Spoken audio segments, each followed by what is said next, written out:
Hello and welcome to biology classes. आज हम start करेंगे एसेक्सुअल रिप्रोडक्शन का part vegetative propagation. Vegetative reproduction या वेजिटेटिव प्रोपेगेशन एक तरह से एसेक्सुअल रिप्रोडक्शन का ही एक पार्ट होता है। वेजिटेटिव प्रोपेगेशन की डेफिनेशन अगर हम देखें तो it is the capacity to produce a new plant is called vegetative propagation. अगर हम प्रोपेगेशन वर्ड की जगह रिप्रोडक्शन वर्ड भी यूज करें तो गलत नहीं होगा। वेजिटेटिव प्रोपेगेशन में हम प्लांट्स के सिंगल पेरेंट से हम न्यू जनरेशन का फॉर्मेशन कर सकते हैं। अगर हम बात करें टाइप्स ऑफ वेजिटेटिव रिप्रोडक्शन या प्रोपेगेशन की तो 2 टाइप से होता है vegetative propagation. First natural vegetative propagation, second artificial vegetative propagation. Natural vegetative propagation में प्लांट्स को हम नेचुरली ग्रोथ करवाते हैं। इसमें मैन मेड या आर्टिफिशियल कुछ भी यूज नहीं होता है। आर्टिफिशियल वेजिटेटिव में हम लेबोरेटरी में या रिसर्च सेंटर में हम आर्टिफिशियल एनवायरनमेंट प्रोवाइड करवा के हम ग्रोथ करवाते हैं और न्यू जनरेशन का फॉर्मेशन करते हैं। वेजिटेटिव रिप्रोडक्शन का फर्स्ट पार्ट पढ़ते हैं हम नेचुरल वेजिटेटिव प्रोपेगेशन। ये भी डिफरेंट टाइप से होता है। ये नेचुरली एनवायरमेंटली इसको ग्रो करवाया जाता है और न्यू जनरेशन का फॉर्मेशन होता है। इसमें अगर हम डिफरेंट टाइप्स की बात करें तो फर्स्ट टाइप आ रहा है इसमें राइजोम। राइजोम एक पार्ट्स होता है। इसके कुछ एग्जाम्पल है जैसे लोटस, हल्दी, अदरक। इन सब के अगर हम स्ट्रक्चर देखते हैं तो इनके रिप्रोडक्टिव पार्ट्स होते हैं जहां से ये रिप्रोडक्शन का पोर्शन को स्टार्ट करते हैं, उसे हम राइजोम कहते हैं और राइजोम से ही इनका रिप्रोडक्शन स्टार्ट होता है और रूट्स के थ्रू ये नई जनरेशन में कन्वर्ट हो जाते हैं। सेकेंड आ रहा है हमारा ट्यूबरस रूट। ये भी एक टाइप है नेचुरल वेजिटेटिव रिप्रोडक्शन का। इसमें एग्जांपल है रेडिश, स्वीट पोटैटो। अगर आप पोटैटो या स्वीट पोटैटो को देखोगे तो आपके घरों में भी जब पोटैटो रहते हैं और जब कंडीशन फेवरेबल होती है तो उनमें जो आइस होती है उन आइस से ग्रोथ होना स्टार्ट हो जाती है। अगर हम उस आइस वाले पोर्शन वाले पोटैटो को हम सॉइल में प्लांट करेंगे या प्लांटेशन करेंगे तो उससे नई जनरेशन का प्रोडक्शन हो जाएगा। अगला टाइप है हमारा बल्ब्स। बल्ब्स में हम एग्जांपल देखते हैं ओनियन या गार्लिक।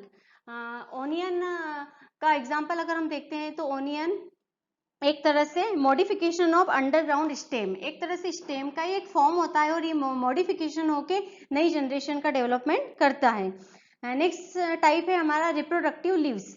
कुछ प्लांट्स या कुछ स्पीशीज की इस टाइप की लीव्स होती है जो रिप्रोडक्टिव पोर्शन को शो करती है या उनके रिप्रोडक्टिव पार्ट्स होते हैं। जैसे फॉर एग्जांपल ब्रायोफिलस की लीफ का स्ट्रक्चर डायग्राम आप देख रहे हैं, उनके आउटर मार्जिन पर बहुत सारी न्यू लीव्स दिखाई दे रही है। ये ही न्यू लीव्स आगे चलकर नई जनरेशन का फॉर्मेशन करती है। नेक्स्ट टाइप है हमारा शक्कर एंड स्टोलोन। अगर इसमें हम देखें एग्जांपल मिंट।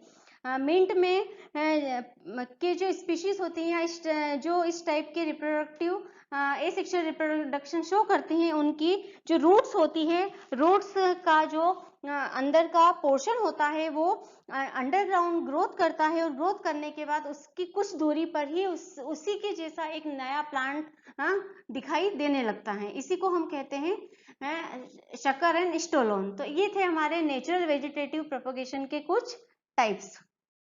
सेकेंड टाइप है हमारा artificial vegetative reproduction. Artificial vegetative reproduction में हम आर्टिफिशियल फॉर्म में रिप्रोडक्शन करवाते हैं और नए जनरेशन का प्रोडक्शन करते हैं। इसका यूज गार्डन्स, हॉर्टिकल्चर या फार्मिंग में किया जाता है जहां पर जिससे प्रोडक्शन को बहुत हाई लेवल तक ले जा सकते हैं। आर्टिफिशियल रिप्रोडक्शन की अगर हम टाइप की बात करें तो इसमें भी डिफरेंट टाइप से आर्टिफिशियल रिप्रोडक्शन शो होता है। फर्स्ट है कटिंग। कटिंग में अगर हम एग्जांपल देखें तो रोज, शुगर केन, चाइना रोज, इस टाइप के एग्जांपल हम इनमें देख सकते हैं। कटिंग की अगर हम बात करें तो अगर रोज प्लांट की अगर हम बात करें तो रोज प्लांट के एक पोर्शन में हम कट लगाते हैं या कटिंग करते हैं और फिर उसे हम सॉइल में प्लांट कर देते हैं या प्लांटेशन कर देते हैं, तो हम कुछ ही और उनको सारी फेवरेबल कंडीशन प्रोवाइड करवाते हैं, तो हम देखते हैं कि कुछ ही दिनों में वहां पे नई नई जनरेशन की ग्रोथ होना स्टार्ट हो जाती है। सेकेंड टाइप आता है इसमें लेयरिंग। लेयरिंग में भी बहुत सारे एग्जाम्पल हैं।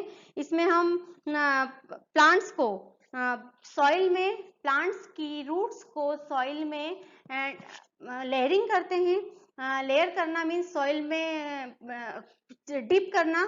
उसके बाद हम कुछ फेवरेबल कंडीशन के बाद देखते हैं तो वहां पर नई नई जनरेशन का फॉर्मेशन, नई नई लीव्स, नई नई ब्रांचेस का फॉर्मेशन होने लगता है। तो इस टाइप से लेयरिंग से भी हम आर्टिफिशियल वेजिटेटिव रिप्रोडक्शन कर सकते हैं। अगली हमारी कैटेगरी आती है ग्राफ्टिंग। ग्राफ्टिंग के एग्जाम्पल है रोज, एप्पल। रोज को हम ग्राफ्टिंग और कटिंग दोनों के तरह रिप्रोडक्शन करवा सकते हैं। ग्राफ्टिंग में हम किसी भी सेक्शन पार्ट को दो सेक्शन में डिवाइड कर देते हैं। किसी भी बॉडी पार्ट को हम दो सेक्शन में डिवाइड करके उसको तिरछा कट करके उसे हम फिक्स कर देते हैं, और फिक्स करने के बाद हम उस पे लेयरिंग कर देते हैं, चाहे वो पॉलीथीन की लेयर हो, चाहे वो सॉइल की लेयर हो। तो हम देखते हैं कि और फेवरेबल कंडीशन होने के बाद हम कुछ ही दिनों में देखते हैं वहां पे न्यू न्यू लीव्स की ग्रोथ होना स्टार्ट हो जाती है। तो इस टाइप से हम डिफरेंट टाइप से आर्टिफिशियल वेजिटेटिव रिप्रोडक्शन करा सकते हैं। अब आ जाते हैं हम एडवांटेज ऑफ वेजिटेटिव रिप्रोडक्शन पर। एडवांटेज है वेजिटेटिव रिप्रोडक्शन के कुछ हैं, जिनमें से फर्स्ट है plants grow in leisure time. Plant को हम बहुत ही कम टाइम में ग्रो करवा सकते हैं और बहुत सारी स्पीशीज हम ले सकते हैं, चाहे उसका कोई भी पार्ट हो, चाहे वो वन सेल हो, चाहे वो टिश्यू हो, चाहे उसका कैलस हो। हम किसी भी प्लांट के लिविंग प्लांट के पार्ट्स को ग्रो करवा के हम उससे बहुत सारे प्लांट्स का प्रोडक्शन ले सकते हैं। सेकेंड एडवांटेज है इसका new grow plants are very similar to origin plant.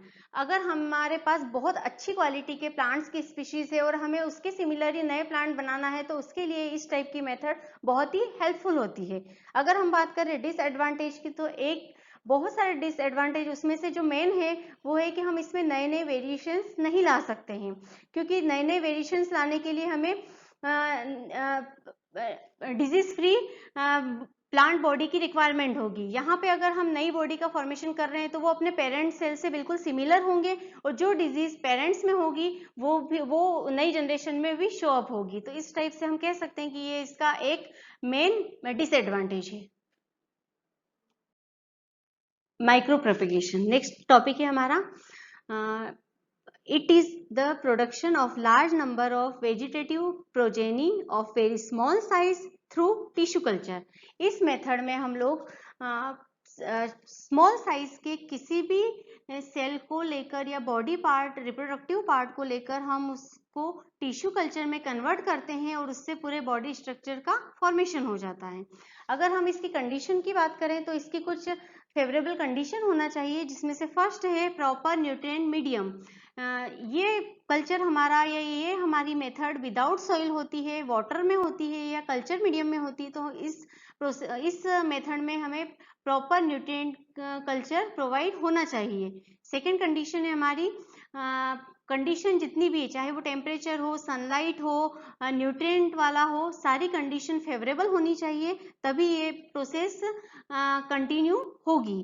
अगर इसकी टेक्निक्स की बात करें तो इसके कुछ स्टेप्स होती है, उन स्टेप्स में हम इस टेक्निक को डिवाइड करते हैं। इस फर्स्ट स्टेप है इसकी, सबसे पहले हम किसी प्लांट के पोर्शन को आइडेंटिफाई करते हैं और वहां से उस पोर्शन को हम सेपरेट कर लेते हैं। सेकेंड स्टेज है हमारी पार्ट को सेपरेट करने के बाद हम उसे एक कल्चर मीडियम प्रोवाइड करवाते हैं। थर्ड स्टेज है हमारी कल्चर मीडियम प्रोवाइड करवाने के बाद हम उसको एक तरह से टेम्परेचर प्रोवाइड करवाते हैं 20 to 30 मिनट्स, और वो जो टेम्परेचर होता है वो 120 डिग्री का होता है, तो वो हम प्रोवाइड करवाते हैं। इसके बाद फोर्थ स्टेज में हम उसको बहुत सारे मीडियम्स सुटेबल जो होते हैं, जिसमें सॉल्यूशन होते हैं, क्लोराइड्स होते हैं, बहुत सारे उनको प्रोवाइड करवाते हैं। फिफ्थ स्टेज है इसमें हार्वेस्टिंग।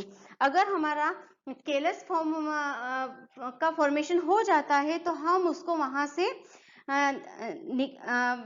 निकालते हैं और फिर हम उसे ट्रांसफर करने का काम करते हैं फील्ड में, कहीं पे भी फील्ड में या पॉट में कहीं भी जाके हम उसको ट्रांसफर कर सकते हैं। तो वहां पर वो पर्टिकुलर इंडिविजुअल बॉडी प्लांट में कन्वर्ट हो जाता है, ग्रो करेगा। तो इस मेथड से हम कम टाइम में एक प्लांट से ही बहुत सारे जनरेशन को हम ले सकते हैं। इसे हम डायग्राम से समझते हैं कि आप देख रहे हैं कि एक प्लांट्स है, उसका हमने एक पोर्शन लिया है। पोर्शन में हम सेल भी ले सकते हैं, टिश्यू भी ले सकते हैं, ऑर्गन्स भी ले सकते हैं, वो हमारी चॉइस है। इनमें से कोई भी पार्ट्स, हम लिविंग पार्ट्स लेकर हम उसे एक टेस्ट ट्यूब में डालते हैं। टेस्ट ट्यूब में डालने के बाद हम उसे एक मीडियम प्रोवाइड करवाते हैं। मीडियम प्रोवाइड करवाने वाली टेस्ट ट्यूब को हम ऊपर से बिल्कुल ब्लॉक कर देते हैं, एयर टाइट कर देते हैं, क्योंकि जो हार्मफुल बैक्टीरियाज और जो हार्मफुल गैसेस होती है वो अंदर इंटर ना हो सके। फिर अगली स्टेप में हम देखते हैं कि कुछ ही दिनों बाद उसमें जो एक सेल या जो एक पोर्शन हमने लिया था वो उनमें सेल डिवीजन होता है और वो मल्टीपल फॉर्म में ग्रोथ करने लगते हैं। उस मल्टीपल फॉर्म के ग्रोथ को ही हम केलस कहते हैं। केलस मीन्स ग्रुप ऑफ सेल्स। फिर हम नेक्स्ट स्टेप में केलस के जो पार्ट्स होते हैं उनको हम और भी मीडियम प्रोवाइड करवाते हैं और फिर हमें उनमें बहुत सारे हार्मोन्स जो ऑक्सिन और साइटोकाइनिन जो प्लांट की ग्रोथ के लिए रिस्पॉन्सिबल होते हैं उनको हम प्रोवाइड करवाते हैं। और हम फिर कुछ ही दिनों में देखते हैं कि उसमें एक रूट्स बनना स्टार्ट हो जाती है, स्टेम बनना स्टार्ट हो जाता है, लीव्स आना स्टार्ट हो जाती है। फिर जब कंप्लीट डेवलप हो जाता है स्मॉल प्लांट, तो उसे हम वहां से निकाल के फील्ड वाला एरिया या पॉट में हम उसको प्लांटेशन कर सकते हैं। तो इस प्रोसेस के थ्रू हम रिप्रोडक्शन को बहुत लार्ज क्वांटिटी में, नंबर ऑफ क्वांटिटी हम ले सकते हैं। इस वीडियो में हमने एसेक्सुअल रिप्रोडक्शन से रिलेटेड टॉपिक को डिटेल में पढ़ा। आगे हम सेक्सुअल रिप्रोडक्शन को कंटिन्यू करेंगे। इस वीडियो से रिलेटेड डाउट्स या प्रॉब्लम्स हो तो आप कमेंट बॉक्स में जाके कमेंट्स कर सकते हैं। Thank you.